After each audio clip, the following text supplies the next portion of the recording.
ভূতের রাত। রাত তখন প্রায় 2টা। নির্জন গ্রামের এক পুরনো বাড়ির সামনে দাঁড়িয়ে আছে রায়হান। বন্ধুরা চ্যালেঞ্জ দিয়েছিল, সে যদি সাহস করে এই পরিত্যক্ত বাড়ির ভেতরে গিয়ে পুরো 10 মিনিট থাকতে পারে, তবে সবাই মিলে তাকে ফ্রি চিকেন বার্গার খাওয়াবে। রায়হান গা ঝাড়া দিয়ে সাহস সঞ্চয় করল।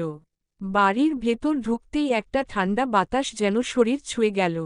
আশেপাশে ধুলো জমে আছে, বাতাসে ভেসে আসছে পচা কাঠের গন্ধ। হঠাৎ করেই দরজা খচ করে বন্ধ হয়ে গেল। রায়হান চমকে উঠল, পকেট থেকে মোবাইল বের করে টর্চ অন করল। সামনের দেয়ালে বিশাল একটা ফ্রেমে পুরনো এক লোকের ছবি। চোখজোড়া যেন রায়হানের দিকেই তাকিয়ে আছে। হঠাৎ করেই তার পায়ের কাছে কিছু একটা পড়ে গেল। নিচে তাকিয়ে দেখে একটা পুরনো কাঠের পুতুল। অদ্ভুতভাবে সেটার মুখে একটানা হাসি। পুতুলটা সে ধরতে যাবে, ঠিক তখনই পেছনে থেকে কানে আসলো এক গলায় ফিসফিসানি। তুমি চলে যাও, চলে যাও। রায়হান দ্রুত পেছনে তাকালো, কিন্তু কেউ নেই। হৃৎপিণ্ড তখন ধড়ফড় করছে।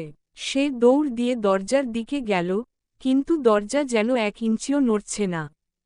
হঠাৎ করেই দেয়ালে টাঙানো পুরনো ঘড়ির কাঁটা টিক টিক টিক শব্দ করে চলতে থাকল, কিন্তু সময় থমকে গেছে রাত 2টায়। রায়হান বুঝতে পারল, এখানে কিছু একটা অস্বাভাবিক।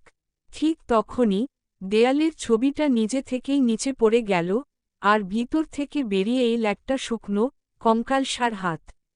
রায়হানের আর কিছু মনে নেই, শুধু একটা বিকট চিৎকার শোনা গেল সারা বাড়ি জুড়ে। পরদিন সকালে বন্ধুরা এসে দেখে বাড়ির দরজা অর্ধেক খোলা, কিন্তু রায়হানের কোনো চিহ্ন নেই।